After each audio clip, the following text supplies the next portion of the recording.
ओम शांति। यह बाबा की सेवा के लिए नया चैनल चालू किया है। इस चैनल को सब्सक्राइब करें। ओम शांति। ओम शांति। Good morning. 17 मार्च 2022। मीठे मीठे बाबा के मीठे मीठे प्यारे प्यारे महावाक्य हम मीठे मीठे प्यारे प्यारे बच्चों के लिए। बाबा कहते, मीठे बच्चे जी बाबा, तुम्हें भक्ति की रोचक बातों के बजाय रूहानी बातें सबको सुनानी हैं। रावण राज्य से मुक्त करने की सेवा करनी है। मीठे बच्चे, तुम्हें भक्ति की रोचक बातों के बजाय रूहानी बातें सबको सुनानी है। रावण राज्य से मुक्त करने की सेवा करनी है। आज बाबा ने प्रश्न पूछा, सेवा में सफलता प्राप्त करने के लिए मुख्य कौन सा गुण चाहिए? सेवा में सफलता प्राप्त करने के लिए मुख्य कौन सा गुण चाहिए? बाबा ने उत्तर में कहा, निरहंकारिता का गुण। महावीर के लिए भी दिखाते हैं, जहां भी सत्संग होता था वहां जुत्तियों में जाकर बैठता था, क्योंकि उसमें देह अभिमान नहीं था, परंतु इसमें बहादुरी चाहिए। तुम कोई भी ड्रेस पहनकर उन सत्संगों में जाकर सुन सकते हो। गुप्त वेश में जाकर उनकी सेवा करनी चाहिए। गीत चला, ओम नमो शिवाय। ओम शांति। यह हुई महिमा ऊंचे ते ऊंचे भगवान की। ईश्वर कहो, परम पिता परमात्मा कहो, सिर्फ ईश्वर व भगवान कहने से पिता नहीं समझा जाता है। इसलिए परम पिता परमात्मा कहना चाहिए। वह रचयिता है इस मनुष्य सृष्टि का। अब ऊंचे ते ऊंचा बाप क्या आकर कहते हैं? कहते हैं कि पतित मनुष्य मुझे बुलाते हैं कि आकर हमको पावन बनाओ। पावन माना पवित्र। पतित पावन भगवान को ही कहा जाता है। बरोबर वह आता है जरूर। भक्ति मार्ग में भगवान को याद करते हैं तो वह आता भी जरूर है, परंतु वह आएगा तब जब भक्तों को भक्ति का फल देना होगा। फल देना अर्थात वर्षा देना उनके लिए बहुत सहज है। 1 सेकंड में जीवन मुक्ति दे सकते हैं। कहते भी हैं कि जनक को सेकंड में जीवन मुक्ति मिली। नाम एक का ही गाया हुआ है। सेकंड में जीवन मुक्ति अर्थात सुख शांति मिली। मनुष्य कहते भी हैं कि शांति, सुख और बड़ी आयु चाहिए। छोटेपन में कोई मरता है तो कहते हैं अकाले मृत्यु आ गया, पूरी आयु नहीं बिताई। अब बाप जो कुछ करके गए हैं उनका ही गायन है। सेकंड में जीवन मुक्ति तो जरूर पहले जीवन बंद में होगा। जीवन बंद कलयुग के अंत और जीवन मुक्त सतयुग के आदि को कहा जाता है। कहते हैं जनक मिसल घर ग्रस्त में रहकर जीवन मुक्ति को पाए। बाप समझाते हैं अक्षर ही 2 हैं, राजयोग और ज्ञान। भारत का प्राचीन राजयोग तो मशहूर है। प्राचीन माना पहले पहले, लेकिन कब यह मनुष्य नहीं जानते, क्योंकि कल्प की आयु लाखों वर्ष कह देते हैं। भारत का प्राचीन ज्ञान और योग तो सब चाहते हैं, जिससे भारत स्वर्ग बनता है।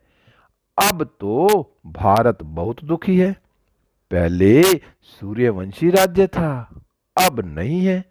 फिर उनको याद करते हैं कि वह राजयोग और ज्ञान किसने दिया था, यह नहीं जानते। नहीं तो बाप से वर्षा लेने में बच्चों को कोई भी तकलीफ नहीं। बाप का बने तो वर्षे के लायक बने।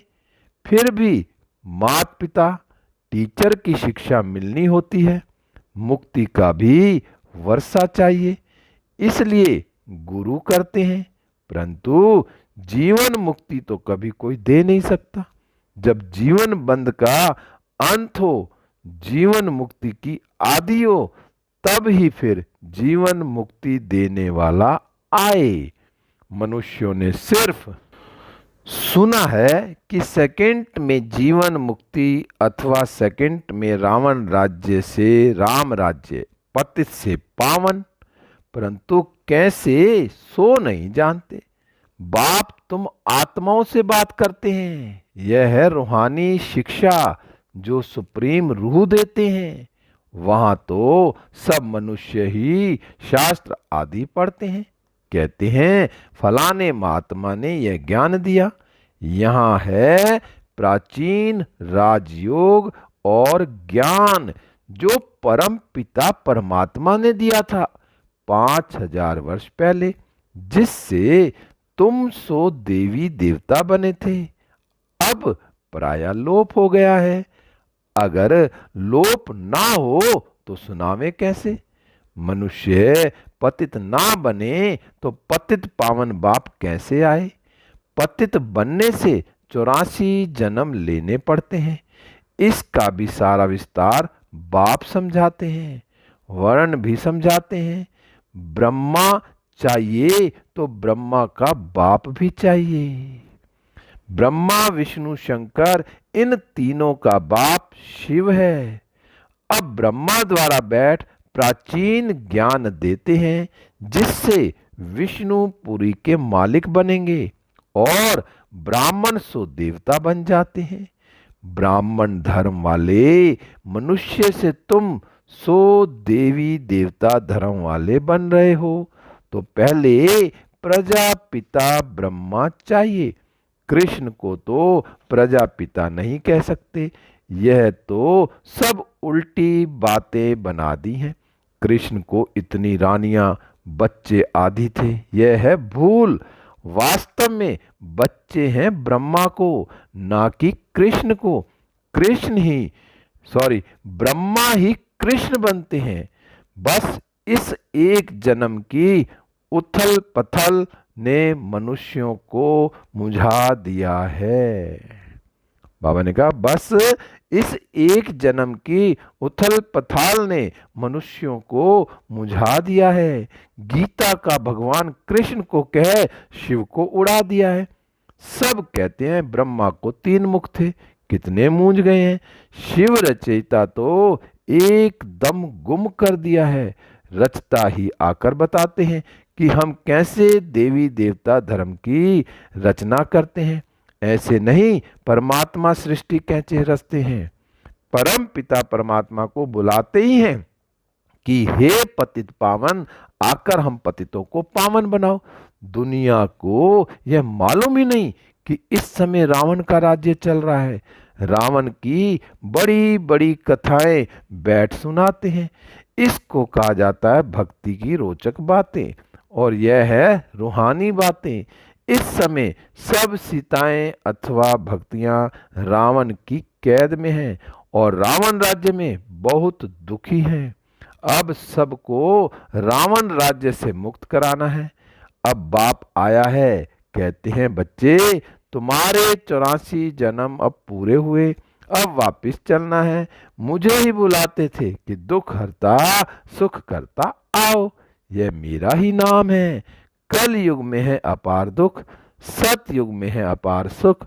फिर से तुमको सुख का वर्षा दिलाने अर्थ फिर से तुम्हें राजयोग और ज्ञान सिखला रहा हूं। यह पुरानी दुनिया विनाश हो जाएगी। मनुष्य तो विनाश से बहुत डरते हैं, समझते हैं ये आपस में लड़ते ही नहीं तो शांति हो जाए। बाबा कहते हैं समझते हैं ये आपस में लड़े ही नहीं तो शांति हो जाए। फिर इतने अनेक धर्मों में शांति कैसे होगी? बाप समझाते हैं ये इतने सब धर्म जो अब हैं वह पहले नहीं थे। जब एक ही धर्म था तब बरोबर सुख शांति का राज्य था। अब सब मांगते हैं मन को शांति कैसे मिले। अरे मन क्या चीज है, पहले इनको तो समझो। आत्मा में ही मन बुद्धि है। मनुष्य की जबान बोलती है, आंख देखती है, टोटल मिलाकर कहते हैं मनुष्य दुखी है। किसको भी समझाना बड़ा सहज है कि बाप को याद करो और वर्षे को याद करो। फिर झाड़ और ड्रामा की समझानी भी देनी पड़े। जिसके लिए ये चित्र बने हुए हैं, सिर्फ मन मनाभव कहने के लिए तो चित्र की दरकार नहीं। चित्रों पर समझाने में घंटा लग जाता है। प्राचीन राजयोग भगवान ने सिखलाया और राजाई मिल गई। फिर कोई मनुष्य थोड़े ही राजयोग सिखलाएंगे। बाप और वर्षे को याद करो तो ठीक है, परंतु यह डिटेल जब तक किसको समझाए नहीं तब तक बुद्धि नहीं खुलेगी। सृष्टि चक्र को समझ नहीं सकेंगे। जब कोई ड्रामा देखकर आते हैं तो वह बुद्धि में आदि से अंत तक घूमता रहता है। कहने में तो सिर्फ इतना ही आएगा कि हम ड्रामा को देखकर आए हैं। तुम भी कहते हो हम इस ड्रामा को जानते हैं, परंतु डिटेल तो बहुत है। बाप से सुख शांति का वर्षा मिलता है। फिर बुद्धि में चक्र भी है। 84 का चक्र जरूर घड़ी घड़ी याद करना है। यह ज्ञान ब्राह्मणों को ही मिलता है, सो फिर देवता बनते हैं। ब्रह्मा सो विष्णु, फिर विष्णु सो ब्रह्मा। तुम जो देवी देवता थे, पुनर्जन्म लेते लेते फिर आकर ब्राह्मण बने। हद का बाप तो सिर्फ उत्पत्ति पालना करते हैं, विनाश तो नहीं करेंगे। विनाश अर्थात सारी पतित दुनिया ही ना रहे। सारे रावण राज्य का ही विनाश होना है, नहीं तो राम राज्य कैसे हो। वहां कभी रावण को जलाते नहीं। भक्ति मार्ग की कोई भी बात ज्ञान मार्ग में होती नहीं। तुम सतयुग त्रेता में प्रारब्ध भोगते हो, वह है ज्ञान की प्रारब्ध। इनको कहेंगे भक्ति की प्रारब्ध। अल्पकाल क्षण भंगुर सुख। पहले भक्ति अव्यभिचारी थी, फिर व्यभिचारी होते होते बिल्कुल ही दुखी बन जाते हैं। सदगति दाता एक बाप है। यह तो समझाना है कि बाप और वर्षे को याद करो। याद किया और स्वर्ग की बादशाही मिली, फिर नरक में कैसे आए, ये सब बातें बैठ समझाई जाती हैं। अब तुमको सारे सृष्टि चक्र के आदि मध्य अंत का पता पड़ गया है, तो इस समय तुम त्रिकालदर्शी बन रहे हो। उनको तुम कहेंगे कि देवताएं भी त्रिकालदर्शी नहीं थे, तो कहेंगे तब कौन थे? क्योंकि संगम युगी ब्राह्मणों को तो कोई जानते ही नहीं। दिखाते हैं जहां भी सत्संग होता था तो हनुमान जाकर जुतियों में बैठ जाता था। अब यह बात महावीर के लिए क्यों कही है? क्योंकि तुम बच्चों में कोई देह अभिमान तो है नहीं। समझो सत्संग में कोई ऐसी बात निकल पड़े तो तुम कह सकते हो प्राचीन सहज राजयोग और ज्ञान से सेकंड में जीवन मुक्ति लेना है तो फलाने के पास जाओ। समझाने वाला तो बहुत बहादुर निरंकारी चाहिए, जरा भी देह अभिमान ना हो। कहां भी जाकर बैठे, टाइम मिल जाए तो बोलना चाहिए। मजबूत होगा तो भाषण आदि करेगा कि गृहस्थ व्यवहार में रहते कैसे सेकंड में जीवन मुक्ति मिल सकती है। परम पिता परमात्मा के सिवाय तो कोई दे ना सके। यह महावीर ही समझा सकते हैं, सुनने लिए मना नहीं है। गृहस्थ व्यवहार में रहते तुम बच्चे बहुत सर्विस कर सकते हो। बोलो राजयोग सीखना हो तो ब्रह्मा कुमारियों के पास जाओ, आगे चलकर तुम्हारा नाम बाला हो जाएगा, मेजॉरिटी हो जाएगी। अभी तो थोड़े हैं, भगाने का नाम भी बहुत है। कृष्ण ने भगाया। अरे भगाने की तो कोई बात नहीं, टीचर कब पढ़ाने के लिए भगाते हैं क्या? सर्विस करने वालों को तो बहुत विचार सागर मंथन करना है। और बहुत बहादुर बनना है। अच्छा, मीठे मीठे सीखी लदे बच्चों प्रति माता पिता बाप दादा का याद प्यार और गुड मॉर्निंग।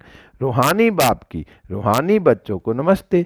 हम रूहानी बच्चों की रूहानी बाप दादा को नमस्ते नमस्ते। गुड मॉर्निंग शिव बाबा, गुड मॉर्निंग मीठे बाबा, प्यारे बाबा, मेरे बाबा, शिव बाबा। शुक्रिया बाबा। धारणा के लिए मुख्य सार नंबर 1, सभी भक्ति रूपी सीताओं को रावण की कैद से छुड़ाना है।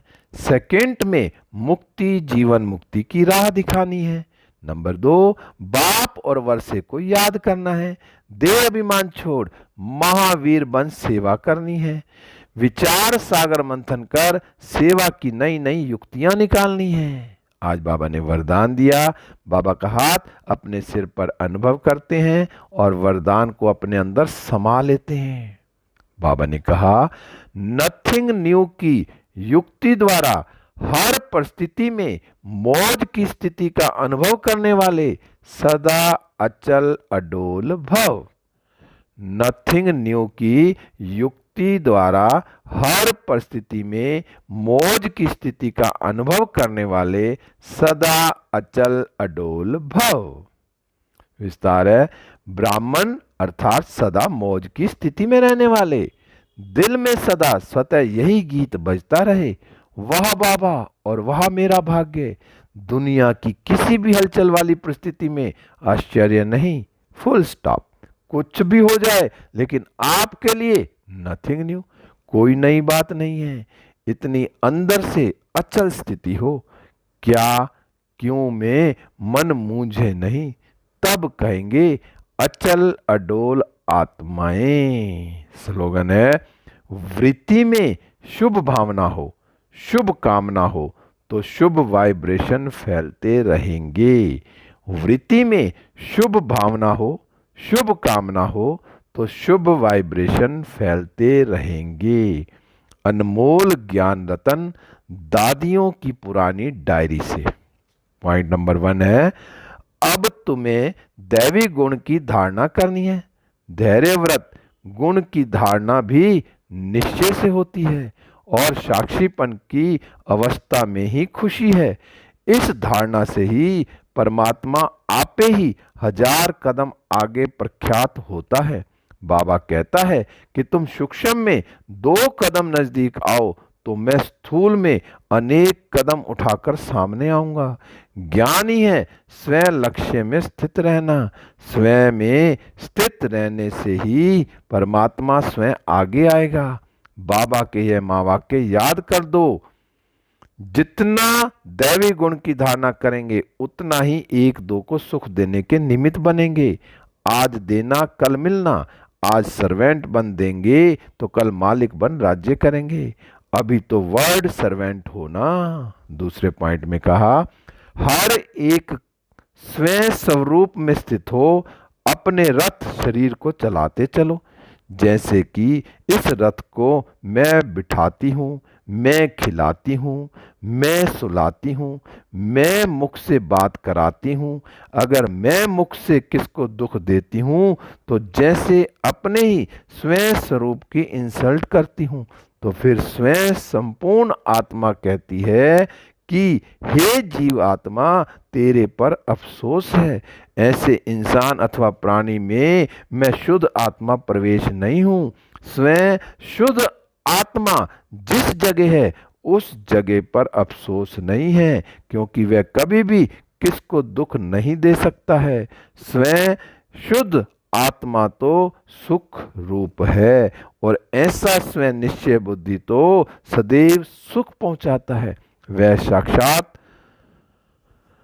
मेरा स्वरूप है और जो अपने को स्वयं आत्मा निश्चय करते भी अन्य को दुख देता है वह तो सिर्फ कहलाने वाला पंडित है।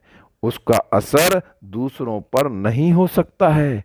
अच्छा, ओम शांति। मीठे बच्चे, तुम्हें भक्ति की रोचक बातों के बजाय रूहानी बातें सबको सुनानी है। रावण राज्य से मुक्त करने की सेवा करनी है। ओम शांति, ओम शांति, ओम शांति।